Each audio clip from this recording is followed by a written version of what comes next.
Hi there. Yes, I'm burning the midnight oil. It's what time? Just after 10 o'clock on Friday night. I do have other things that I do. I'm not always thinking about Swinburne Online. In fact, tomorrow night I'm going to a concert. So I'm really looking forward to that.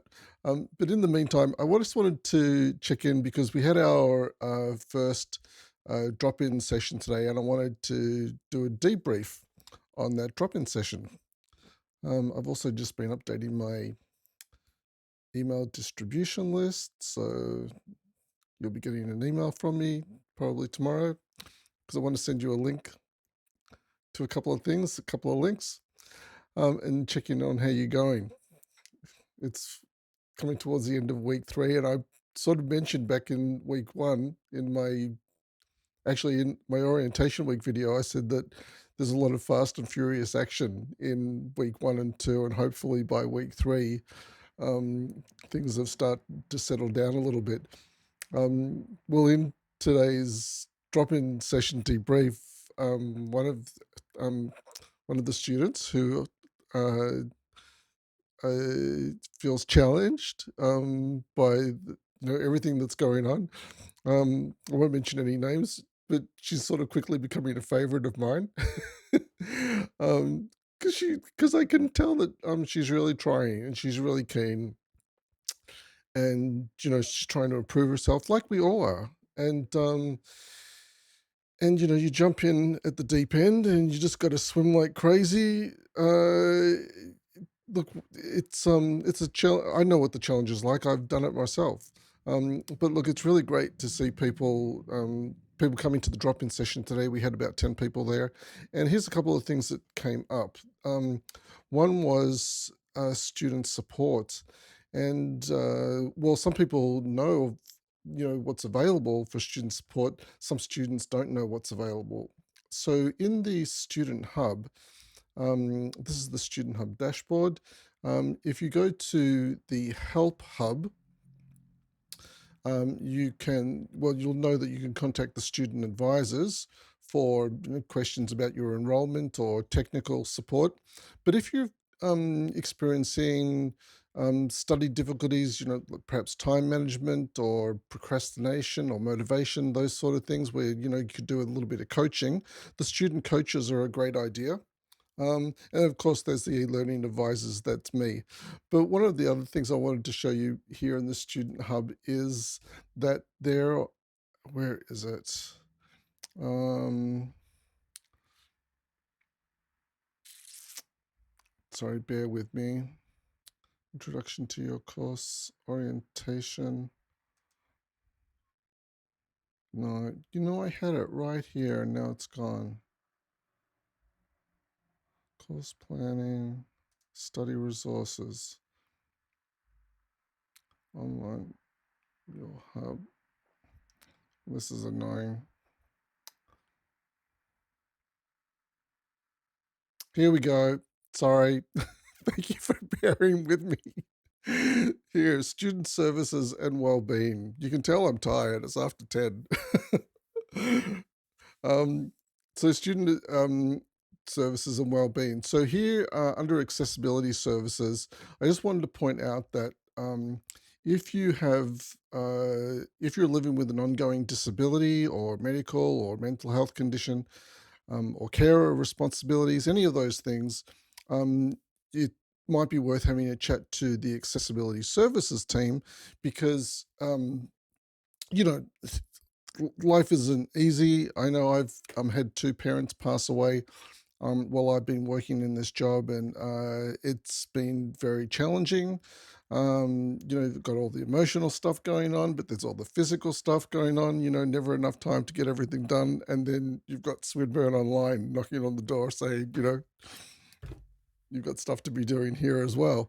So all of this can build up, and so if there's any ongoing support that you need, perhaps contacting the accessibility services is a useful idea. They can help with making it easier to get extensions on assignments. So, for example, if you need an extension on assignment 2, and if you've got an accessibility plan in place when you put your application in for um, to get an extension. It could help speed up the approval process, for example, and those sorts of things. So, look, there's a whole lot of student support available. Depending on what your circumstances are, you may or may not think you need them. But I just wanted people to know that there are support services there if you're looking for them. Also, what else came up today? The readings. People were finding some of the readings very challenging and knowing what to read. Um, and some of the reading is dense, and someone said it's not very interesting. Well, I guess not all the readings are going to be interesting. I know I've had to read things that were um, very dense and hard to troll through. But did find a website for on the University of New South Wales where it talks about reading difficult material. And a couple of things they suggest here is breaking it up into chunks, skimming through the reading to get an overview, and then coming back and doing a closer read. There's some really good tips here. So I'm going to, when I send the email later tonight or tomorrow morning, I'll provide a link to this University of New South Wales website on with some tips on reading difficult material.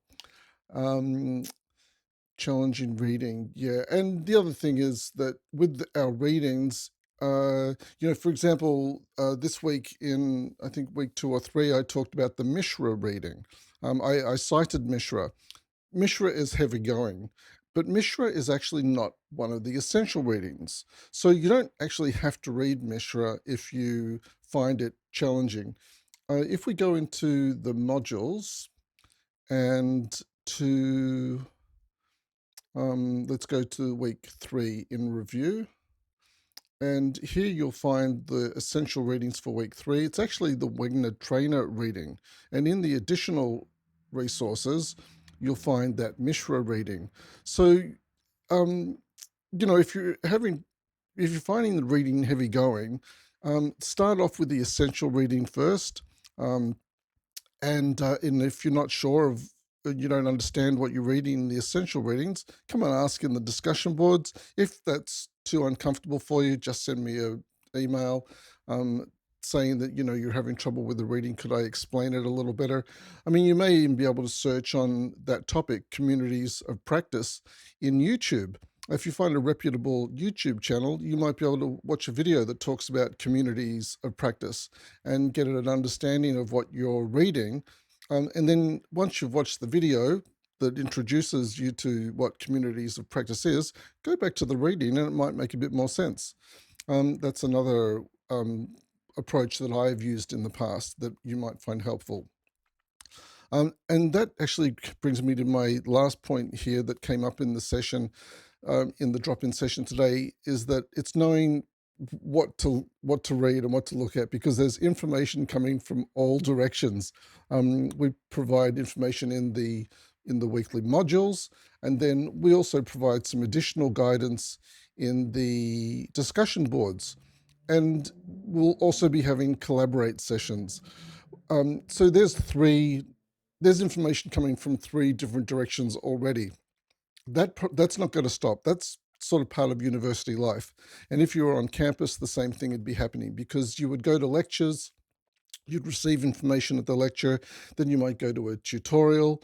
The tutor is providing you with some additional reading there or some extra guidance, and the information that you receive at tutorials, similar to that which is provided in the discussion boards, that can be some very important information that will help you with the assessments. So while you may think the discussions are a lot of extra work, it's worthwhile participating or even just reading through the discussions, because information about you know guiding you towards higher grades will also be in the discussions and in the collaborate sessions. So that's just something that we need to learn to deal with, information coming from different directions, but you do get better at sorting it out. I have to say that. Um, it might be that you go into the discussions and there are some people there who you relate to quite well and they seem to be providing good information. So you're just communicating with a smaller group of people. You don't have to communicate with everybody in the discussion boards. I recommend that you read some of my posts in the discussions, especially at the top of the discussion, where I'm providing some additional guidance and tips. But if there's 100 posts or 20 posts in the discussion, you don't have to read all of them and respond to all of them. You can be a bit picky and choosy about what you read. Um, so, look, I hope that's helpful. It was a really great drop-in session we had today. We're going to be doing another drop-in session on Saturday at 12:30, and it'd be great to see you if you want to drop in. You don't have to drop in for the whole session. You can just come for 5 or 10 minutes, ask your question, and then nick off. That's okay as well. Anyway, that's enough from me. I've already given you a Friday Live today. Now I've given you a debrief on today's drop-in session. I actually enjoyed it a great deal. It's wonderful to catch up with students in real time. I didn't talk the whole time. There was conversation going on between the students as well. I could sit back and listen. Um, it was very enjoyable. So if you want to come along to the discussion, to the drop-in session tomorrow, you're more than welcome. 12:30. Well, if you're probably watching this on Saturday, so today at 12:30, if you want to come along, I'll be there. Check your calendar appointments. I've sent you a calendar invite with the direct link, or alternatively, just go in through the collaborate link in our units menu. Thanks for listening to me rabbit on at whatever time it is. Now it's 20 past 10. See you in the discussions. Bye for now.